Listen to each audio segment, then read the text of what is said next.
मैं उस घर में नहीं जाऊंगी। आपको जाना है तो आप चले जाओ। वैसे भी उस घर में कोई इज्जत और मान सम्मान तो मुझे मिलता ही नहीं। आपकी मम्मी है, आपका भाई है, आपको जाना है तो चले जाओ। सोना ने एक ही सांस में सब कह दिया। रोहन ने ज़्यादा बहस नहीं की, क्योंकि उसे भी पता था कि सोना के मन में जो गांठ पड़ चुकी है उसे खोलना एकदम से संभव नहीं है। इसके लिए उसे पहले घर जाकर अपनी मम्मी और भाई और उसकी पत्नी से बात करनी होगी, फिर वो सोना से बात करेगा। ठीक है, मत चलो। पापा बीमार हैं तो मैं ही उनकी तबीयत पूछ कर आता हूँ। तुम यहाँ हमारी गुड़िया को संभालो। रोहन अपने घर के लिए चला जाता है। रोहन जैसे ही घर पहुँचता है तो अकेले बेटे को देखकर माँ शीला जी गुस्से में भर आती हैं और बोलती हैं कि थोड़ी भी लाज शर्म बची है तेरे अंदर या नहीं? अकेला चला आया, अपनी पत्नी को तो लाता। अब इतनी गर्मी में रसोई कौन संभालेगा? रिया तो सुबह ऑफिस चली जाती है, शाम को तेरे जीजी और जीजाजी भी आ रहे हैं बच्चों के साथ। अब मैं अकेली क्या क्या संभालूंगी? रोहन चुपचाप सब कुछ सुन लेता है और माँ के पाँव छूकर वो अपने पिताजी के कमरे की ओर चला जाता है कि तभी छोटा भाई अमन भी इस ओर आते हुए दिखता है। आ गए भैया? भाभी को नहीं ला सकते थे? ऐसे वक्त में भाभी को घर परिवार के साथ में होना चाहिए था। आखिर वो इस घर की बड़ी बहू है, उन्हें अपने कर्तव्य से पीछे नहीं हटना चाहिए। और ये कहते हुए वो अपने कमरे में चला जाता है। रोहन अपने ठहरे हुए कदमों को फिर से उठाता है और जाकर पिताजी की तबीयत पूछता है। वहीं बैठे बैठे उनके पैरों की मालिश करता है और सोचता है, इतने घंटे आए हुए हो गए पर एक चाय का कप तक नहीं मिला उसे। वो वहीं बैठा रहता है कि तभी बाहर से शोर शराबे की आवाज़ें आने लगती हैं। उसकी बड़ी जीजी निशा और जीजाजी रवि जी आ जाते हैं। वो सीधे पिताजी के कमरे में ही आ जाते हैं। दीदी रोने लगती हैं। पिताजी, आपकी देखभाल के लिए मैं आ गई हूँ। आप बहुत जल्दी अच्छे हो जाएंगे। बहू ना सही, बेटी तो आपकी सेवा करेगी। मुझे तो अपने कर्तव्य का पूरा ज्ञान है। मैं आपकी देखभाल करूँगी और यहीं आपके पास रहूँगी। निशा ने अप्रत्यक्ष रूप से ये बात रोहन को ताना देते हुए कहा। रोहन सब समझ गया था, पर वो संस्कारों के चलते अपनी बड़ी बहन से कुछ नहीं बोला। निशा बोली, माँ, चाय मिलेगी क्या? इतनी लंबी यात्रा करके घर के जमाई और बेटी आए हैं और चाय का एक कप तक नहीं मिला। बेटी के उल्हाने शीला जी के कानों में गए तो उन्होंने चाय चढ़ा दी। उनके भी घुटने में दर्द रहता था। डॉक्टर ने ज़्यादा खड़े होने को मना किया था, पर क्या करती, सबके लिए चाय लाकर अकेले ही भोजन की व्यवस्था में लग गई। रात के 9 बजे प्रिया ऑफिस से आई, सबसे औपचारिक बात की और भोजन करने लगी। शीला जी उसे कुछ भी नहीं कह सकी। निशा बोली, माँ, मैं तो आज ही जा रही हूँ। आपकी बड़ी बहू तो काम के डर से नहीं आई और छोटी है कि उसके अलग ही नखरे हैं। वो कभी सीधे मुंह बात ही नहीं करती। अपना भोजन लिया और खाने लग गई। आखिर घर की बहू के कुछ कर्तव्य होते हैं या नहीं? रोहन, तू सोना को क्यों नहीं लाया? अभी माँ को मदद मिल जाती। तुझे पता नहीं कि माँ कितनी परेशान है। रोहन सब सुनकर इस बार चुप नहीं रहता है। जी, आप भी तो माँ की मदद करवा सकती हो। अभी तो पिताजी से आप यही कह रही थी ना कि मैं तो यहाँ आपकी सेवा के लिए आई हूँ। अब पिताजी इतने बीमार हैं और माँ के घुटनों में दर्द है, तो भोजन आप भी बना सकती थी। रोहन की बातें सुनकर निशा सकपका सी गई। तू भी बोल ले, तेरी पत्नी तो हमें इज्जत देती ही नहीं और तू भी सुना रहा है। हाँ, मेरी पत्नी किसी को इज्जत नहीं देती, क्योंकि आप सब ने उसे कभी इज्जत दी ही नहीं। उसके मन में आप लोगों के प्रति जो गांठ पड़ गई है, आप सबके ताने, बातों और व्यवहार ने उसका कलेजा छलनी कर दिया है। आज वो भी अपने ससुराल आती, अगर आप सबका प्यार व्यवहार उसके प्रति थोड़ा भी अच्छा होता। आप सबको याद है जब वो विवाह करके घर में आई थी, आप सब ने मिलकर उसका क्या हाल कर दिया था। मैं तो नौकरी के कारण दूसरे शहर गया था, तब वो गर्भवती थी। उसे भरपेट खाना भी नहीं दिया जाता था। सुबह 5 बजे से लेकर वो रात तक अकेले घर का काम करती रहती थी। उसकी थकान, उसके पैरों की सूजन, उसके खाने पीने की इच्छाओं की उपेक्षा कर दी जाती थी। रोहन माँ की तरफ मुंह करके पूछता है, माँ, आप तो खुद 3 बच्चों को जन्म दे चुकी हैं। आपको नहीं पता था कि गर्भावस्था में एक होने वाली माँ की क्या इच्छाएं होती हैं? उसे किस शारीरिक और मानसिक परेशानियों का सामना करना पड़ता है। उस वक्त आपके तानों से ज़्यादा उसे आपकी मदद और आपकी देखभाल की ज़रूरत थी। कभी आपने उसकी पसंद पूछकर उसे उसकी मर्जी का कुछ भोजन बनाकर खिलाया था? और आप उम्मीद करती हो कि वो यहाँ आए और आपके जमाई की खातिरदारी करती रहे? ये सुनकर शीला जी ने अपनी नज़रें झुका ली। रोहन इस पर भी चुप नहीं हुआ। निशा जी, आप भी तो माँ थी। उस समय होने वाले दर्द को आप सोना का नाटक क्यों बताती थी? बताइए ना।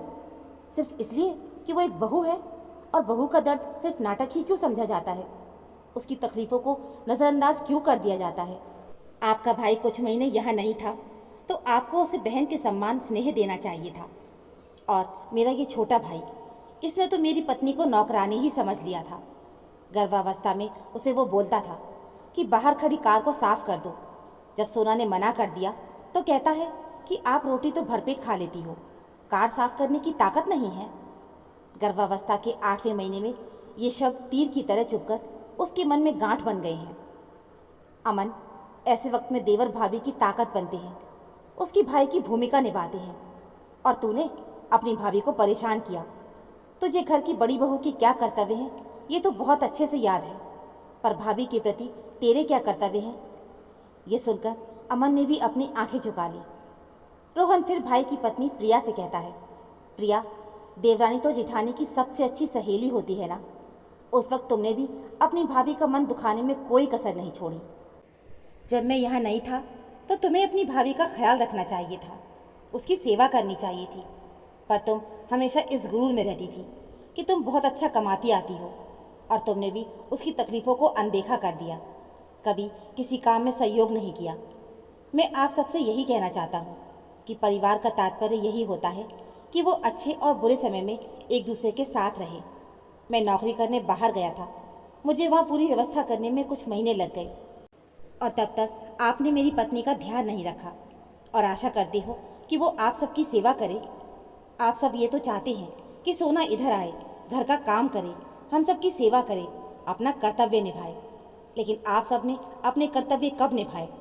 घर की बहू तो हमेशा अपना कर्तव्य निभाती है, लेकिन ससुराल वालों को तो अपना कर्तव्य निभाने का अवसर कम ही मिलता है।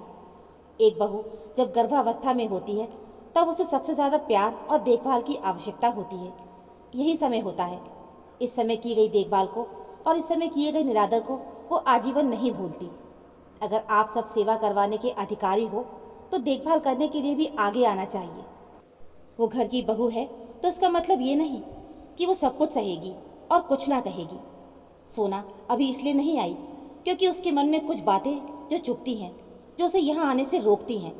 ससुराल में प्यार और सम्मान मिले तो बहू भी बेटी बन जाती है। अगर प्यार और सम्मान नहीं मिले तो बहू घर की बहू भी नहीं रहती। अगले महीने गुड़िया का प्रथम जन्म दिवस है। इस अवसर पर आप सब आइएगा। आपस में बैठकर मन में पड़ी गांठें खोल लीजिएगा। कोई भी रिश्ता तभी फलता फूलता है जब उसमें कोई गांठ ना हो, वरना तो वो एक औपचारिकता बनकर ही रह जाता है।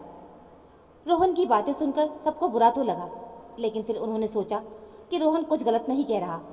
सोना ससुराल वालों से कटी कटी सी रहती है, आती है तो ज़्यादा बात करना पसंद नहीं करती और ना ही लंबे समय तक वहाँ रुकती है। रोहन अपनी ओर से सोना के मन की बातें कहकर चला गया। उसे पूरा विश्वास था कि उसके परिवार वाले इस बारे में सोचेंगे और गुड़िया के जन्मदिन के शुभ अवसर पर पिताजी भी ठीक हो जाएंगे और सोना के मन में जो गांठें पड़ गई हैं वो भी खुल जाएंगी। पूरा परिवार एक हो जाएगा। रोहन इसी उम्मीद में अपने घर वापस लौट आता है। अब वो अपनी गुड़िया के जन्मदिन का इंतज़ार करता है। जैसे ही जन्मदिन की तारीख नज़दीक आती है वो तैयारियां शुरू कर देता है। उसे पूरा विश्वास था कि उसके परिवार वाले उसकी बात को समझ गए होंगे और वो ज़रूर आएंगे। गुड़िया के जन्मदिवस के एक दिन पहले ही उसके दादी दादा चाचू चाचा सभी पहुंच गए, और जैसे ही उसकी दादी अंदर आई तो सोना ने उनका बहुत अच्छे से स्वागत किया। शीला जी ने भी सोना को गले से लगा लिया। देवरानी प्रिया ने भी सोना के पैर छूकर उसे गले से लगा लिया। सब अंदर चले गए। सोना ने सबकी खूब खातिरदारी करी। चाय नाश्ता और फिर खाना खाकर सबने देर रात तक बहुत सारी बातें की, खूब हंसी मजाक भी किया। ऐसा लग रहा था कि उनके बीच में कोई मनमुटाव था ही नहीं। सोना को लग रहा था कि पता नहीं उसकी ननद निशा आएगी या नहीं, पर जन्मदिन वाले दिन निशा भी अपने परिवार के साथ वहां पहुंच गई। सोना ने अपनी ननद और जीजाजी और बच्चों का भी खूब आदर सत्कार किया, और जैसे ही शाम हुई जन्मदिन की तैयारियां जोर शोर से शुरू हो गई। गुड़िया का जन्मदिन बहुत धूमधाम से मनाया गया। उसके बाद सबने खाना खाया और रात को ढेर सारी बातें की। अगले दिन ननद और उसके परिवार वाले और सोना के देवर देवरानी भी साथ में ही निकल गए, क्योंकि उनको जॉब पर जाना था। पर इस बार सबके मन में जो गांठें पड़ गई थीं वो खुल गईं। सोना की सास और ससुर कुछ दिनों के लिए वहाँ रुक गए। अब सोना को अपनी सास में अपनी माँ नजर आने लगी और शीला जी को अपनी बहू में अपनी बेटी नजर आने लगी। दोनों का रिश्ता अब बहुत ज़्यादा अच्छा और मजबूत हो गया और जो भी इनके मन में गिले शिकवे थे वो सब निकल गए। तो दोस्तों, ये थी हमारी आज की कहानी। ये कहानी आपको कैसी लगी हमें कमेंट बॉक्स में ज़रूर बताइएगा। कहानी अच्छी लगी हो तो प्लीज़ वीडियो को लाइक और चैनल पर अगर नए हो तो चैनल को सब्सक्राइब ज़रूर कर लीजिएगा। मिलते हैं फिर एक और नई कहानी के साथ। कहानी सुनने के लिए आप सभी का बहुत बहुत धन्यवाद।